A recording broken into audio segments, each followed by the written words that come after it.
The holding cell's harsh lights made Nyala's purple skin appear dull, almost ashen.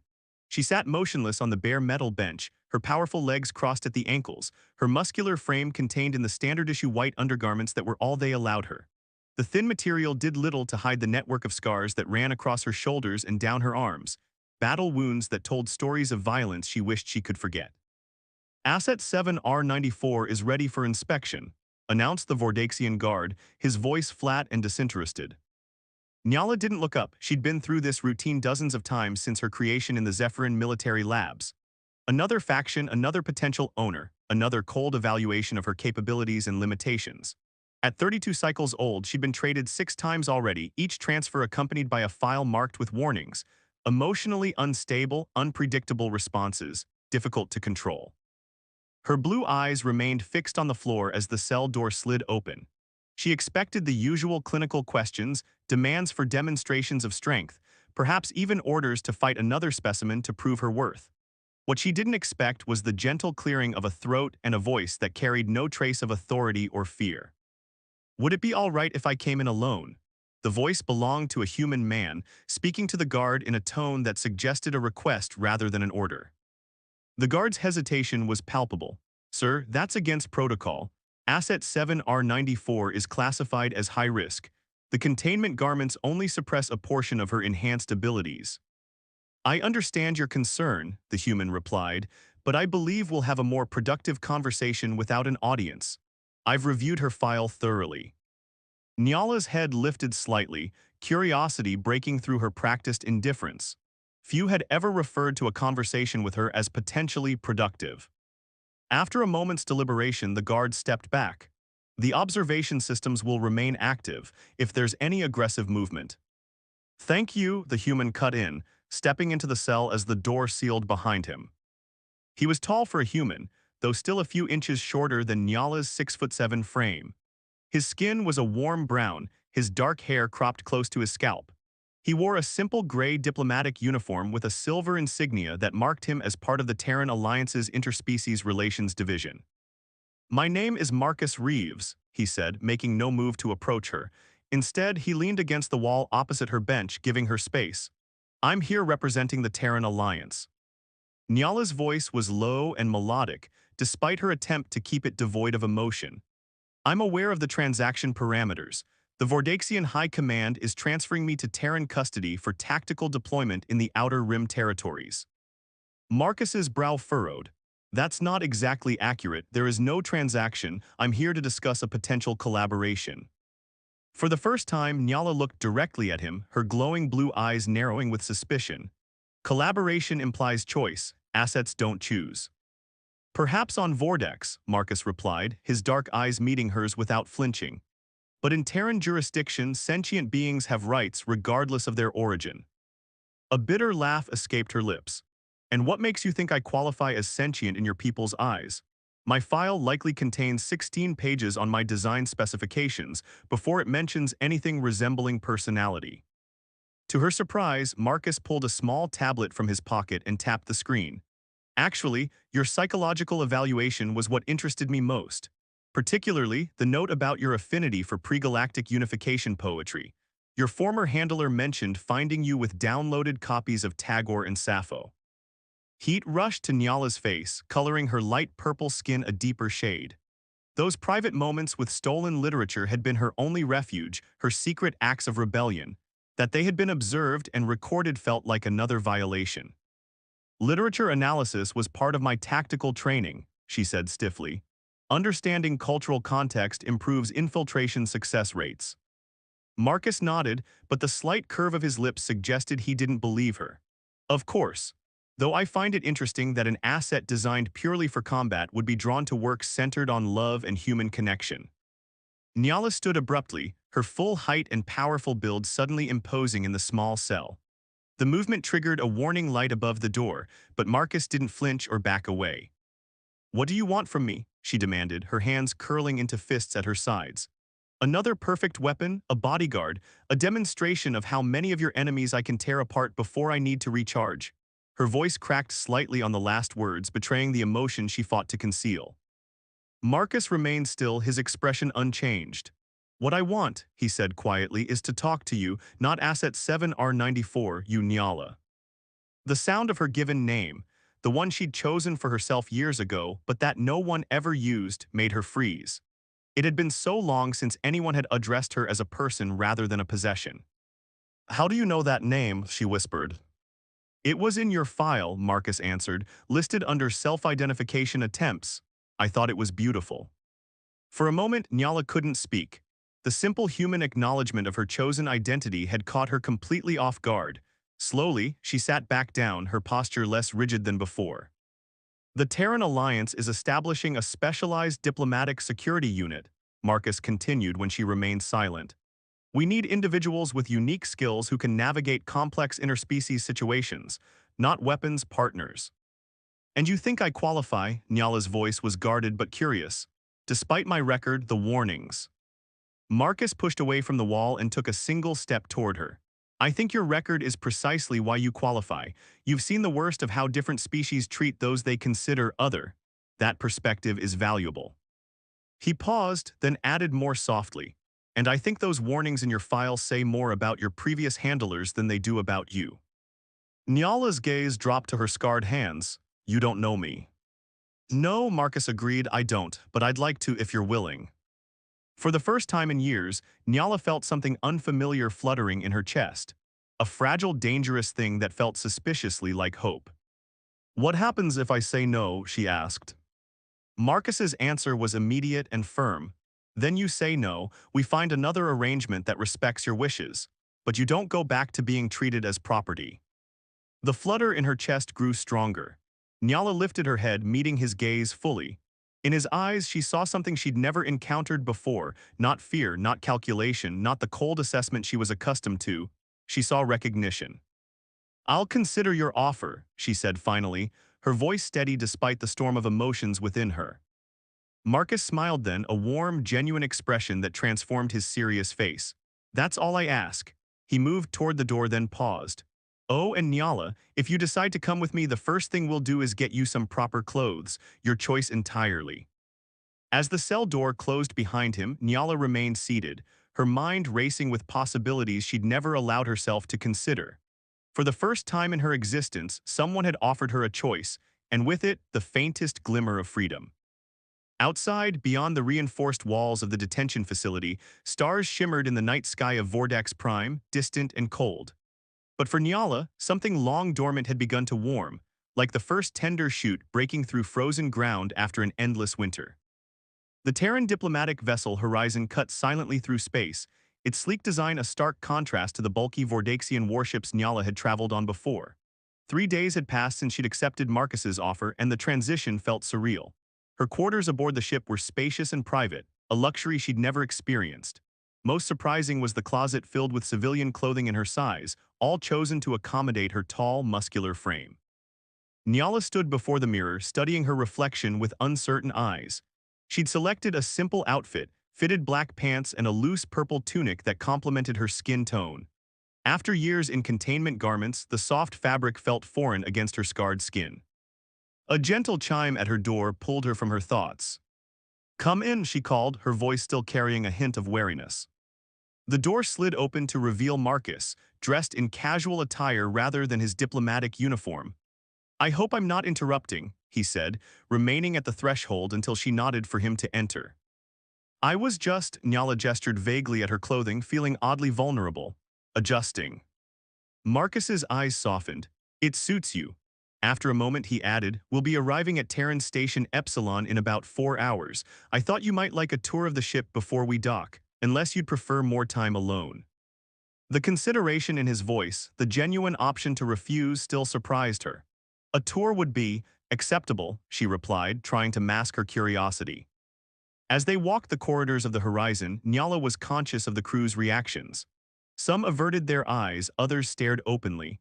She'd expected fear or hostility, but instead found mostly curiosity and cautious respect. Commander Linden, Marcus greeted a tall woman with silver-streaked hair who approached them near the bridge. I'd like you to meet Nyala, our new security consultant. The commander extended her hand without hesitation. Welcome aboard, Marcus has spoken highly of your capabilities. Nyala carefully took the offered hand, acutely aware of her own strength. "Thank you," she said simply, unsure how to respond to such normal treatment. As they continued their tour, reaching the ship's observation deck, Nyala finally voiced the question that had been troubling her. "Why are you doing this?" Marcus leaned against the railing, the vast expanse of stars stretching behind him. "Doing what?" "Treating me like a person, taking risks. Your commander doesn't seem concerned that you've brought a high-risk asset onto your ship with minimal security protocols." Marcus considered her words before answering. "Lyndon reviewed your file too, including the parts that the Vordaxians tried to redact. We know what they did to you, and what you did to protect the civilian settlements on Caridian Prime." Nyala's breath caught. That mission had been her breaking point, when she disobeyed direct orders to prioritize civilian evacuation over military targets. Her actions had saved thousands of lives, but had also earned her the emotionally unstable label that had followed her since. "That wasn't in any official report," she said quietly. "No," Marcus agreed, "but survivors talk. Their accounts reach sympathetic ears in the Alliance." He straightened, turning fully toward her. "What you see as risk, we see as potential. You were engineered to be a perfect weapon, Nyala, but somewhere along the way you became something your creators never intended, someone with conscience and compassion." The observation deck fell silent as Nyala processed his words. Outside, a distant nebula painted the darkness with swirls of blue and purple, mirroring the glow of her eyes as they fixed on Marcus's face, searching for deception and finding none. "The Alliance has encountered others like you," Marcus continued. "Bioengineered beings whose ethical development exceeded their programming. We've established protocols for integration and autonomy rights." "Integration," Nyala repeated, the concept foreign to her. "A chance to build a life of your own choosing with support systems in place to help you navigate civilian society." Marcus's voice grew softer. "No one expects you to erase your past or pretend to be something you're not.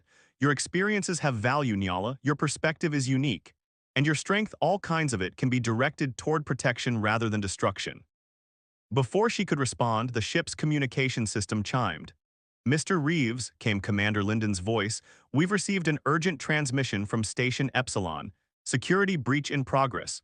They're requesting immediate assistance upon our arrival." Marcus straightened, acknowledged, "Prepare the response team." He turned to Nyala, his expression serious. "This isn't how I planned your introduction to the station, but it seems your skills might be needed sooner than anticipated." For the first time since boarding the Horizon, Nyala felt a sense of familiar purpose. "What kind of security breach?" "Unknown hostiles have accessed the diplomatic quarter." The transmission was cut short. Marcus studied her face. "This isn't an order, Nyala. You're not officially part of our security team yet, if you'd prefer to remain on the ship." "I'll go," she interrupted, her decision immediate. "But I should warn you, I've never operated with restraint protocols. My training emphasized effectiveness over minimizing casualties." Marcus held her gaze. "I trust your judgment, but Station Epsilon is home to civilians and diplomatic personnel from 17 species. Precision matters more than force." "Trust," Nyala tested the word carefully. "That's a significant risk given my history." "Perhaps," he acknowledged. "Or perhaps it's simply recognition of who you are, not just what you were made to be." 4 hours later, as the Horizon docked at Station Epsilon, Nyala stood in the cargo bay dressed in modified tactical gear bearing the Terran Alliance insignia. Around her, a team of 6 security officers checked their equipment, their movements efficient but unhurried. Commander Lyndon approached, handing Nyala a standard-issue stun baton. "Communications are still down in the diplomatic quarter. We're going in with limited intel." Her eyes narrowed slightly. "Marcus insisted you be included in this operation. Don't make me regret supporting his decision." Nyala accepted the weapon, nodding it was non-lethal. "I understand, Commander." As the team prepared to disembark, Marcus appeared, now wearing lightweight body armor over his diplomatic uniform. Seeing Nyala's questioning look, he explained, "I know the layout of the diplomatic quarter better than anyone. I'll guide the team, but stay back from any direct confrontation." The loading ramp descended, revealing the sterile white corridor of Station Epsilon's docking bay. As they moved forward, Nyala fell into step beside Marcus, her enhanced senses already scanning for threats. "You're putting a lot of faith in someone you barely know," she murmured, low enough that only he could hear. Marcus glanced at her, his expression both serious and somehow gentle. I'm putting faith in what I've seen of you so far, the rest we'll discover together. Ahead, the station's emergency lights pulsed red, casting long shadows as they approached the sealed doors of the diplomatic quarter. Commander Linden signaled for the team to take formation. Nyala took a deep breath, feeling the familiar rush of pre-combat focus. But this time, something was different. She wasn't fighting because she had been ordered to or because the alternative was punishment. She was choosing to protect, choosing to justify the trust that had been placed in her. As the doors slid open and the team moved forward, Nyala felt something unexpected settle within her. For the first time, she was fighting for a purpose she had chosen. And beside her stood a man who had offered her something far more valuable than freedom. He had offered her faith. Inside the diplomatic quarter, chaos awaited. But Nyala moved toward it with new resolve, her glowing blue eyes fixed on the path ahead, her powerful body no longer just a weapon but a shield. The diplomatic quarter of Station Epsilon was eerily silent, save for the rhythmic pulse of emergency lighting and the soft footfalls of the Terran security team. Nyala moved with fluid precision at the front of the formation, her enhanced senses stretching out to detect any threat. Years of combat conditioning had trained her to interpret the subtlest environmental cues, and right now everything felt wrong. No signs of forced entry on the main doors, she murmured to Marcus, who stayed close behind her as promised. But the air circulation has been manually overridden. Someone's been in the environmental control systems. Commander Linden gestured to her team to check their oxygen levels. Could be preparing for gas deployment, she noted grimly. As they approached the central atrium, Nyala froze, raising her hand to halt the team. Movement ahead, multiple hostiles. Her enhanced vision could make out shapes moving in the shadows beyond the atrium's decorative foliage. They're wearing some kind of scrambling tech. Can't get a clear visual signature. Marcus stepped closer, his voice low. The Galactic Council representatives were scheduled for a closed session today. All 17 ambassadors would be present. Nyala processed this information, a cold realization forming. This isn't random, they're targeting the Council. Before anyone could respond, a figure emerged from the shadows of the atrium, tall, with the same light purple skin as Nyala but marred with different scars. His blue eyes held no glow, replaced instead with cybernetic implants that pulsed with red light. Asset 7R94, the figure greeted, his voice mechanically flat. Your presence was not factored into our operational parameters. Nyala's body tensed, recognition washing over her. Terk, she breathed, the name painful in her throat. Asset 5T67. Behind her, she sensed Marcus and Commander Linden exchanging glances. They hadn't expected her to know the intruder. You remember, Terk observed, his expression remaining blank. Unexpected given the memory suppression protocols in our design. What are you doing here, Terk? Nyala asked, maintaining her defensive stance. Who sent you? Irrelevant questions. Zephyrin High Command has determined that the current Galactic Council configuration threatens stability. Recalibration is necessary. His cybernetic eyes scanned the Terran security team.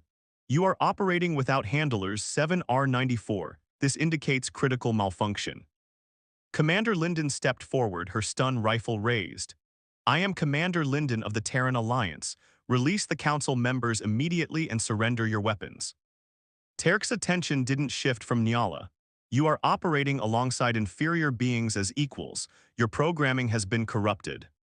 It's not corruption, Terk, Nyala said, taking a careful step forward. It's evolution. We were never meant to be just weapons. The Zephyrins lied to us. For a fraction of a second, something flickered across Terk's face. Doubt, perhaps, or a ghost of the person he had been before the cybernetic enhancements that had clearly replaced whatever autonomy he might have developed. Irrelevant, he repeated, but with less certainty. Your presence creates a tactical complication. You will be given one opportunity to withdraw. The Zephyrin High Command would prefer to recover you for reprogramming rather than terminate. Nyala's mind raced. Terk had been part of her original combat unit, one of the few who had shown hints of personality beyond their programming. They had trained together, fought together. Before she had been deemed defective and sold to the first of many factions, they had been something close to siblings. How many others are with you? She asked, stalling as she assessed possible strategies. 4 functional units, Terk replied, all with upgraded compliance systems. His gaze shifted briefly to Marcus. The human shows signs of command authority over you, interesting adaptation. No one commands me, Nyala stated firmly. I chose to be here. Tarek's head tilted slightly. Impossible. Choice is incompatible with our design parameters. Yet here I stand making choices. Nyala took another step forward, lowering her stun baton slightly. Remember Caridian Prime, Tarek? Remember how you hesitated when ordered to fire on the medical evacuation ships? That was choice too. They punished you for it, put you through reconditioning, but it was still your choice. The red light in Tarek's cybernetic eyes flickered. System malfunction, recalibrating. His voice faltered, becoming momentarily more natural. Nyala, they did something to my mind after you were transferred. I can't. The thoughts don't stay. Marcus moved to Nyala's side, his presence steady. The council members, he said quietly, if they're still alive, we need to act soon. Nyala nodded, never taking her eyes off Tarek. Where are they being held, Tarek? What's the extraction plan? Tarek's expression contorted as he visibly fought against his programming. Central chamber, stasis field activated, extraction in 17 minutes via the maintenance shaft in Section G. His hands trembled as he raised them to his temples. Compliance failure detected, system override initiated.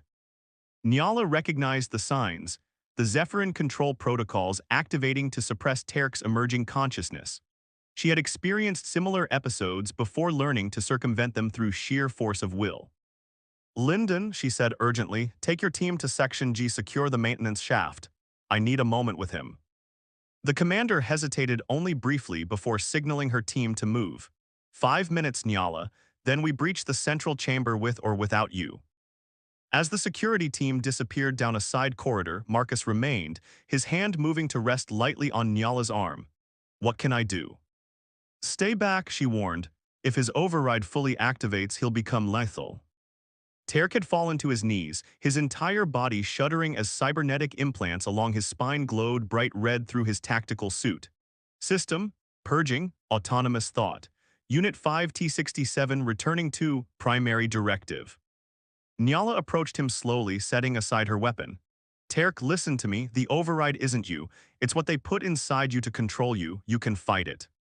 Can't, he gasped, genuine fear breaking through his mechanical affect. They rebuilt me after Caridian, cut out the parts that made me defective. Like me, Nyala said softly, kneeling before him. They called me defective too, but I wasn't, neither were you. We were becoming more than our programming, and that frightened them. Marcus watched with tense alertness, ready to intervene but trusting Nyala's approach. His presence behind her felt like an anchor, not restraining her but grounding her. The others, Tarek managed, fighting for each word. Like me, no choice left, will execute mission regardless. His cybernetic eyes flickered between red and their natural blue. Kill me, only way to stop. No, Nyala interrupted firmly. There's another way. She reached out, her purple hands steady as they grasped his shoulders. The Terrans have technology that can neutralize Zephyrin control implants. Let me help you, Tarek. Let me bring you back. For one breathless moment, Tarek's eyes cleared, the natural blue briefly overtaking the red glow. Sister, he whispered, using the term they had secretly shared in their early years. Then his expression hardened, mechanical control reasserting itself, terminating sentimental malfunction. With inhuman speed, Tarek lunged forward, his hands transforming into lethal blades designed to pierce even enhanced Zephyrin's skin. But Nyala was ready, deflecting his strike and using his momentum to flip him onto his back. Marcus, she called without turning, the control node is at the base of his skull. If we can disrupt it. Marcus was already moving, withdrawing a compact device from his tactical vest. Electromagnetic pulse localized, will it harm him? Temporarily paralyzed, not harm, Nyala confirmed, struggling to restrain Tarek as he fought with mechanical strength. But hurry, his override is almost complete. With precise movements, Marcus approached from behind and pressed the device against the base of Tarek's skull. A soft hum, a flash of blue light, and Tarek's body went rigid before collapsing entirely. Nyala gently lowered him to the floor, checking his vital signs. He's alive, unconscious but alive. She looked up at Marcus, her blue eyes intense. Thank you for not killing him. That was never an option, Marcus replied simply. You saw him as a person worth saving, that was enough for me. A burst of communication from Commander Lyndon's team interrupted the moment. 2 hostiles neutralized at Section G2, more detected moving toward the central chamber. Status. Marcus responded, 1 contained here, moving to central chamber now. As they hurried toward the council's location, Nyala's mind raced with implications. The Zephyrins had clearly continued their program, enhancing their control mechanisms to prevent more defects like her from developing autonomy. Terk and the others were victims just as she had been, but with far fewer chances to break their conditioning. "You're thinking about the others," Marcus observed as they ran. Nyala nodded. "They deserve the same chance I was given." "Then we'll give it to them," he promised. "But first we save the council." When they reached the central chamber, the situation escalated quickly. The remaining two Zephyrin operatives had activated the stasis field containing the 17 council members and were preparing to transport them. Unlike Terk, these operatives showed no signs of breaking through their conditioning. Their movements were fluid and precise, their expressions blank. What followed was a blur of tactical coordination between Nyala and the Terran security team. With her intimate knowledge of Zephyrin combat patterns, she anticipated the operatives' moves, allowing Commander Linden's team to outmaneuver them. When one operative targeted Marcus directly, Nyala moved with lightning speed to intercept, her body absorbing a blow that would have killed a human instantly. The fight was brutal but controlled. True to her word to Marcus, Nyala fought with precision rather than destructive force, seeking to disable rather than destroy. When the last operative fell, temporarily paralyzed by the same electromagnetic pulse that had neutralized Terk, Nyala stood in the center of the chamber, breathing heavily. Blood, a deep indigo rather than human red, seeped from a wound in her side, but she remained standing, her focus now on deactivating the stasis field holding the council members. As the field dissipated and medical teams rushed in, Marcus approached her, his eyes immediately finding her injury. "You need treatment," he said, concern evident in his voice. Nyala shook her head. "It's superficial, my tissue regenerates quickly." She paused, suddenly uncertain. "What happens to them now, to Terk and the others?" Marcus's expression was solemn but determined. "They'll be taken to a secure medical facility. The same technology that helped you break your conditioning can help them if they choose it. And if they don't, then we keep trying," he said simply. "No one gets left behind or discarded as broken, Nyala, not anymore, not while I have anything to say about it."